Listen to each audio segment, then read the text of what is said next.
Hello everyone, बात करेंगे अब हम हमारी नेक्स्ट प्रॉपर्टी का। नेक्स्ट प्रॉपर्टी हमारे पास क्या है? नेक्स्ट प्रॉपर्टी है हमारे पास यहाँ पर स्पेसिफिक ग्रेविटी। तो देख रहे हैं प्रॉपर्टी नंबर 8 होना चाहिए स्पेसिफिक ग्रेविटी का। अब स्पेसिफिक ग्रेविटी जो है वो भी मैं आपको दो तरीके से पढ़ाऊंगा, मतलब दो टाइप की पढ़ाऊंगा। तो एक टाइप का जो स्पेसिफिक ग्रेविटी है वो यहाँ पर मुझे देखने को मिलता है, जिसको मैं कहता हूं आपका true specific gravity. True specific gravity, या आप चाहें तो इसको एक और नाम से बुला सकते हैं, that is your absolute specific gravity. तो इसके दो नाम हो चुके हैं, ट्रू स्पेसिफिक ग्रेविटी या एब्सोल्यूट स्पेसिफिक ग्रेविटी। अब ये जो ट्रू स्पेसिफिक ग्रेविटी है या जिसको हम एब्सोल्यूट स्पेसिफिक ग्रेविटी कह सकते हैं, इस स्पेसिफिक ग्रेविटी को आप कैसे एक्सप्लेन करते हैं समझने की कोशिश करते हैं। इसको जो आप डिनोट करते हैं वो डिनोट करते हैं जी से, या फिर आप डिनोट कर सकते हैं जी एस से। ठीक है, या तो जी से करो या फिर जी एस से डिनोट करो। ठीक है, तो ये जो स्पेसिफिक ग्रेविटी होती है ऑफ सॉइल सॉलिड्स के नाम से भी इसको कह सकते हैं। इसका एक और नाम मैं लिखना चाहूंगा यहाँ पर, specific gravity of soil solids. एक नाम और लिख देते हैं, और specific gravity of solids. Clear है? अब चूंकि ये स्पेसिफिक ग्रेविटी ऑफ सॉलिड्स है, इसलिए हम इसको डिनोट कर सकते हैं इधर जी से और जी एस से। जी मतलब स्पेसिफिक ग्रेविटी और जीएस मतलब स्पेसिफिक ग्रेविटी ऑफ सॉलिड्स। तो किसी से भी डिनोट कर सकते हैं, मैं जी से डिनोट करूंगा। तो specific gravity of solids will be equal to the ratio of unit weight of solids gamma s to the standard unit weight of fluid that is the water. ये होता है। तो पहले मैं इसकी डेफिनेशन लिखता हूं और फिर हम इसको देखते हैं। तो यहां पर इधर साइड में इसकी डेफिनेशन लिख रहा हूं। क्या लिख रहा हूं? It is the ratio of unit weight of solids to the unit weight of standard fluid। Standard fluid मतलब वाटर। स्टैंडर्ड फ्लूइड ब्रैकेट में लिखेंगे water for the same volume. For the same volume, ये बहुत important चीज है। For the same volume क्या meaning होता है? फॉर द सेम वॉल्यूम का ये तो मुझे समझ में आता है, it is the ratio of gamma S by gamma W. For the same volume का मतलब क्या है कि यहां पर आप यदि लिखें गामा एस क्या होता है, मैं आप लोगों को पढ़ा चुका हूं पिछले वीडियो में। ये होता है weight of solids to the volume of solids. Clear? तो यहां पर जब मैं लिखूंगा गामा डब्ल्यू क्या होता है? Weight of water to the volume of water. तो आप स्पेसिफिक ग्रेविटी तभी लिख पाएंगे, इन दोनों का रेशियो तभी ले पाएंगे जब ये वाला वॉल्यूम जो हो ये वाले वॉल्यूम के क्या हो, बराबर हो, तभी तो हम कर पाएंगे एस्टिमेशन। तो आपको क्या करना है, यहां पर जो सॉलिड्स का वॉल्यूम है उतना ही वॉल्यूम ऑफ वाटर के लिए डेंसिटी लेते हुए आपको यहां पर एस्टिमेट करना पड़ेगा। तो आप क्या कर देंगे, इस तरीके से हम यहां पर specific gravity of soil solids का एक फॉर्मूला और बना सकते हैं। क्या कि वॉल्यूम ऑफ सॉलिड से वॉल्यूम ऑफ वाटर कैंसिल हो जाएगा, तो weight of solid to the weight of water भी आपका क्या शो करेगा, यहां पर आपका शो करेगा, क्या कहते हैं इसको हम कहते हैं ट्रू स्पेसिफिक ग्रेविटी। चूंकि ऐसा क्यों हो रहा है? ऐसा इसलिए हो रहा है क्योंकि वॉल्यूम ऑफ सॉलिड्स हम ले चुके हैं वॉल्यूम ऑफ वाटर, है ना, बोथ विल बी सेम। तभी हम दोनों का वॉल्यूम सेम लेते हुए हम रेशियो एस्टिमेट कर रहे हैं, उसको कहते हैं स्पेसिफिक ग्रेविटी ऑफ सॉलिड्स या ट्रू स्पेसिफिक ग्रेविटी या एब्सोल्यूट स्पेसिफिक ग्रेविटी। इसकी यूनिट क्या होती है? यूनिट लेस है, क्योंकि इसकी गामा की unit kiloton per metre cube, gamma W की unit kiloton per metre cube. So G has no unit, तो यहां पर जी का कोई यूनिट देखने को नहीं मिलता है। एक बात। दूसरी बात, इसका ट्रू स्पेसिफिक ग्रेविटी क्यों नाम देते हैं? क्योंकि ये स्पेशली सॉलिड्स की स्पेसिफिक ग्रेविटी को शो करता है। मैंने आपको गामा एस पढ़ाया है, और गामा एस क्या होता है, among all the unit weights सबसे बड़ा यूनिट वेट होता है। मतलब मैं बात करूं बल्क यूनिट वेट का, मैं बात करूं आपका ड्राई यूनिट वेट का, सैचुरेटेड यूनिट वेट का, सबमर्ज यूनिट वेट का, तो इन सभी में सबसे बड़ा जो होता है गामा सॉलिड होता है, क्योंकि ये weight of solid to the volume of solid से मेजर होता है, और ये सबसे ज्यादा सिग्निफिकेंस होता है। इसलिए ये एक्चुअल प्रॉपर्टी ऑफ सॉलिड्स को शो करता है कितना डेंस है आपका सॉलिड। जितना ज्यादा स्पेसिफिक ग्रेविटी मतलब उतना ज्यादा गामा एस, मतलब उतना ज्यादा densification of your solids, right. तो ये इसलिए हम इसको शो करते हैं ट्रू स्पेसिफिक ग्रेविटी से। क्लियर है? तो ये था आपका specific gravity, true specific gravity. तो मैं आपको स्पेसिफिक ग्रेविटी पढ़ा रहा था, जिसमें से 1 नंबर का मैंने पढ़ाया था true specific gravity. Second number की हम यदि अब बात करें तो सेकंड नंबर का स्पेसिफिक ग्रेविटी में पढ़ाऊंगा आप लोगों को apparent specific gravity, apparent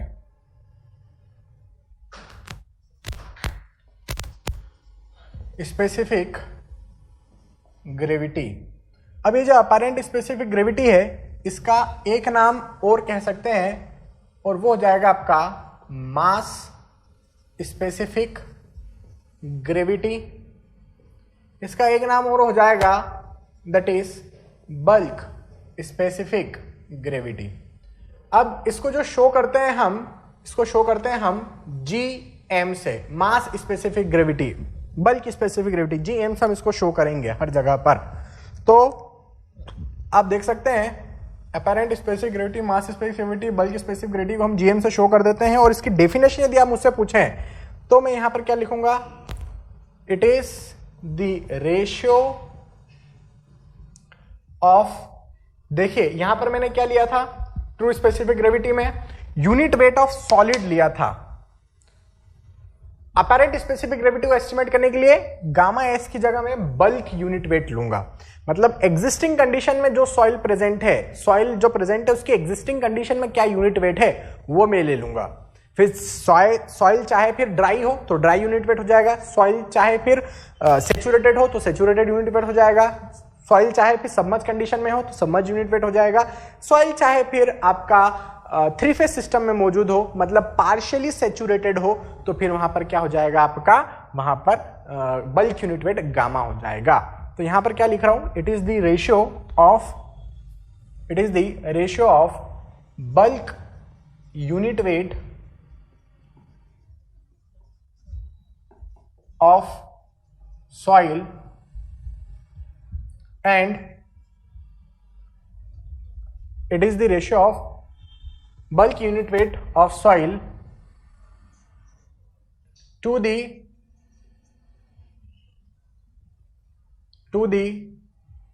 unit weight of water, unit weight of standard fluid, actually I should write, और स्टैंडर्ड फ्लूइड हम यहां पर वाटर लेते हैं, to the unit weight of standard fluid, bracket में लिखूंगा वाटर, फॉर सेम वॉल्यूम,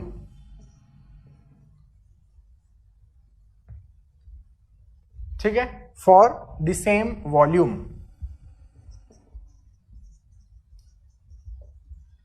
अब इसको हम GM से शो करेंगे, मास स्पेसिफिक ग्रेविटी और true specific gravity GM will be equal to bulk unit weight divided by, या bulk density you can take, divide by unit weight of water, और you can take bulk density of water, है ना। या तो ऐसा लिख लो unit weight के टर्म्स में, या फिर मास स्पेसिफिक ग्रेविटी के टर्म्स में, आप डेंसिटी के टर्म्स में भी लिख सकते हैं। यहां पे क्या लिख देंगे, बल्क डेंसिटी डिवाइडेड बाय यहां पर आपका डेंसिटी ऑफ वाटर, ऐसा भी लिख सकते हैं।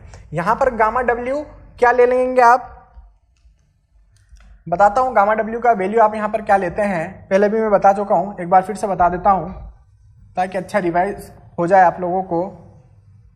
यहां पर गामा W का जो वैल्यू लेना होता है मुझे, वो वैल्यू लेना होता है तकरीबन 9.81 किलो न्यूटन पर मीटर क्यूब। लेकिन गामा W की बात करूं तो ये कितना लेना होता है, 1 ग्राम पर सेंटीमीटर क्यूब और 1000 kg पर सेंटीमीटर क्यूब लेना होता है। यहां पर आप 10 किलोन्यूटन पर मीटर क्यूब नहीं लेंगे जब तक वो लोग मेंशन ना कर दे, ठीक है। तो ये था आपका स्पेसिफिक ग्रेविटी। अब ये जो स्पेसिफिक ग्रेविटी है, यहां पर ये जो गामा है, ये गामा ड्राई भी हो सकता है, गामा सेचुरेटेड भी हो सकता है, मतलब सॉइल की एग्जिस्टिंग कंडीशन में with respect to total volume आपको एस्टिमेट करना होगा यूनिट वेट, वो आपको यहां पर पुट करना है divide by gamma W for the same volume. मतलब यहां पर जो वॉल्यूम होगा यहां पर भी उसी वॉल्यूम के लिए करना होगा। मतलब मैं बात कर रहा हूं कुछ इस तरीके से कि यदि मैं बात कर रहा हूं मास स्पेसिफिक ग्रेविटी का फॉर एग्जाम्पल, तो मेरे पास बल्क यूनिट वेट है, मतलब मैंने बल्क वेट ले रखा है डिवाइड बाय टोटल वॉल्यूम लिया है।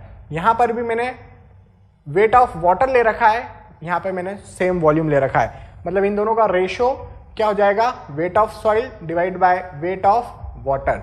तो मुझे बल्क स्पेसिफिक ग्रेविटी का एक और फॉर्मूला मिल गया है, that is the total weight of soil divide by total weight of water in the given same volume of soil, है ना।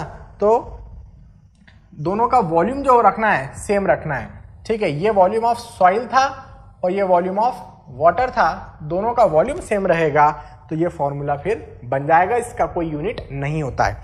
अब यदि मैं कंपेयर करूं, आपका कंपेयर क्या करना चाहता हूं मैं कंपेयर करना चाहता हूं आपका एक तो जी का वैल्यू, मतलब specific gravity of soil solids, मतलब ट्रू स्पेसिफिक ग्रेविटी, और मैं कंपेयर करना चाहता हूं आपका ये वाला वैल्यू, मतलब true specific apparent specific gravity या बल्क स्पेसिफिक ग्रेविटी को। इन दो को कंपेयर करूं तो आपको क्या लगता है कौन बड़ा होगा? तो ऑफ कोर्स मैं जानता हूं कि आपका जो यूनिट वेट है, सबसे बड़ा यूनिट वेट क्या होता है? सबसे बड़ा यूनिट वेट होता है यूनिट वेट ऑफ सॉलिड्स, उससे छोटा गामा सेचुरेटेड, उससे छोटा गामा बल्क, उससे छोटा गामा ड्राई, सबसे छोटा गामा सबमर्ज, इतना होता है। तो मैं ये बोल रहा हूं कि गामा एस के करस्पॉन्डिंग, इस गामा एस के करस्पॉन्डिंग में क्या एस्टिमेट करता हूं? जी एस्टिमेट करता हूं, मतलब ट्रू स्पेसिफिक ग्रेविटी एस्टिमेट करता हूं।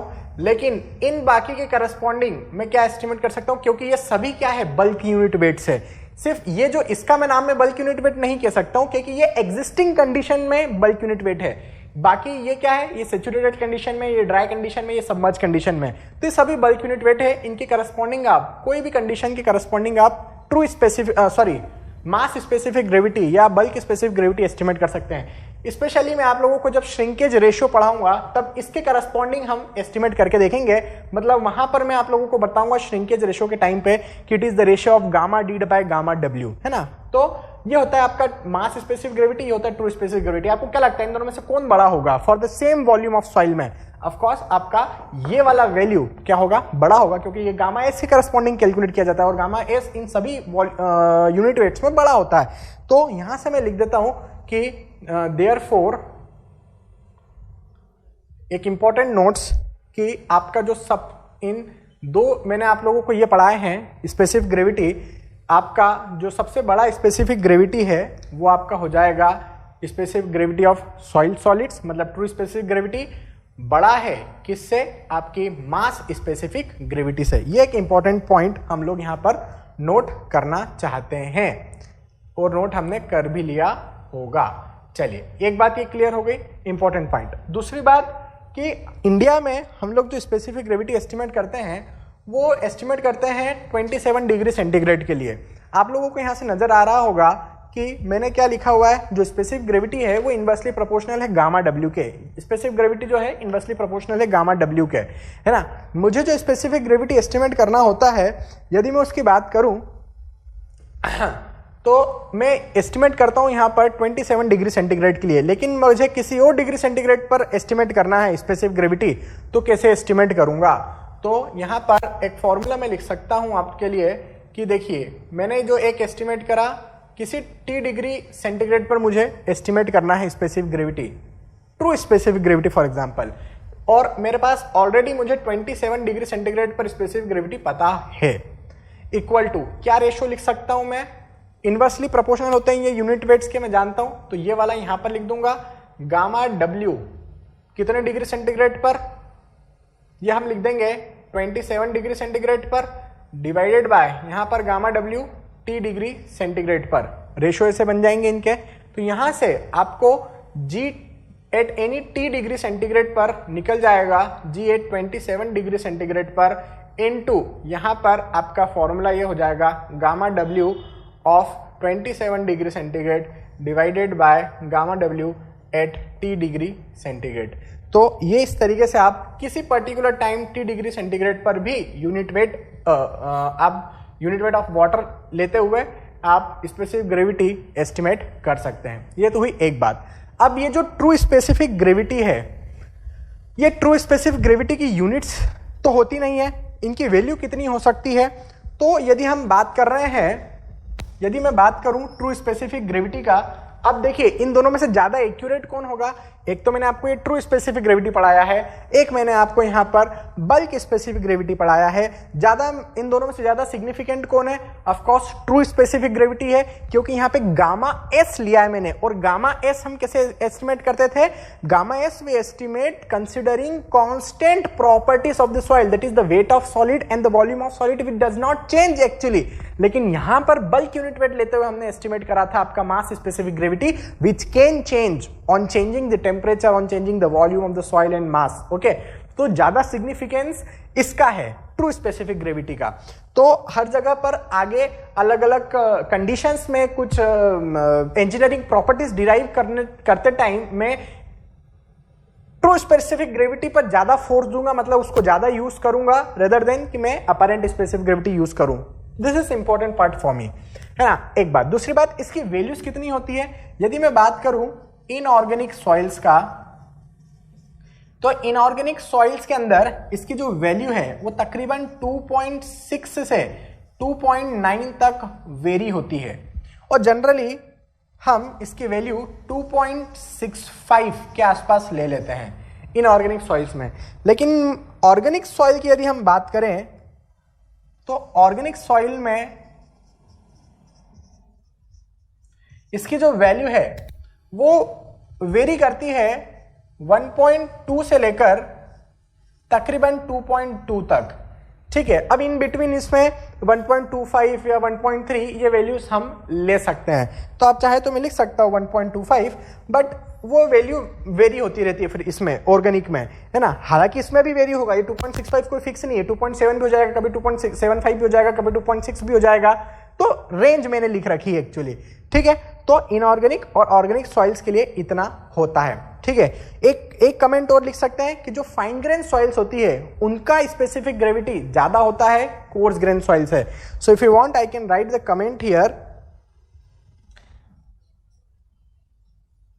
Specific gravity, true specific gravity की बात कर रहा हूं, चूंकि मैं ट्रू स्पेसिफिक ग्रेविटी में लिख रहा हूं तो उसके अंदर हम बात कर रहे हैं कि true specific gravity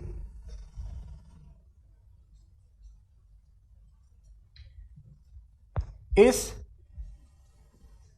higher for fine grain soil than coarse grain soil। मतलब फाइन ग्रेन सॉइल का जो स्पेसिफिक ग्रेविटी होता है वो कोर्स ग्रेन सॉइल की स्पेसिफिक ग्रेविटी से क्या होता है? बड़ा होता है। इतना आपको पता होना चाहिए। अब फाइन ग्रेन सॉइल क्या होती है, कोर्स ग्रेन सॉइल क्या होती है, टाइम के साथ आप सीख जाएंगे, ठीक है। क्योंकि मैं जब सॉइल क्लासिफिकेशन पढ़ाऊंगा तब आपको समझ में आ जाएगा कि फाइन ग्रेन सॉइल के अंदर मैं कौन कौन से सॉइल्स को रखता हूँ, कोर्स ग्रेन के अंदर मैं कौन कौन से साइज को ऑफ साइज सॉइल्स को रखता हूँ, ठीक है। बस मीनिंग इतना है कि जो फाइन ग्रेन सॉइल होती है फाइन होती है, छोटे साइज के पार्टिकल्स होते हैं, कोर्स ग्रेन सॉइल में थोड़े से बड़े साइज के पार्टिकल्स होते हैं। तो वो हम पूरा डिटेल में आगे पढ़ने वाले रहेंगे। तो ये था आपका 8th नंबर की प्रॉपर्टी, और लास्ट प्रॉपर्टी में कह सकता हूं सभी प्रॉपर्टीज हमने डिस्कस कर ली है। मैंने स्टार्ट करा था आपको वाटर कंटेंट से पढ़ाना, है ना, जहां पर हम लोगों ने वाटर कंटेंट देखा, उसके बाद वॉइड रेशो देखा, फिर पोरोसिटी देखा, उसके बाद डिग्री ऑफ सेचुरेशन देखा, एयर कंटेंट देखा, परसेंटेज ऑफ एयर वॉइड्स देखा, स्पेसिफिक, फिर उसके बाद हमने यूनिट वेट्स देखे जिसके अंदर हमने डिफरेंट टाइप के यूनिट्स वेट्स देखे, और स्पेसिफिक ग्रेविटी देखी हमने जिसके अंदर हमने 2 डिफरेंट टाइप की स्पेसिफिक ग्रेविटी देखी है, ठीक है। तो ये सभी थी आपकी प्रॉपर्टीज, है ना, प्रॉपर्टीज ऑफ सॉइल, ठीक है। Thank you.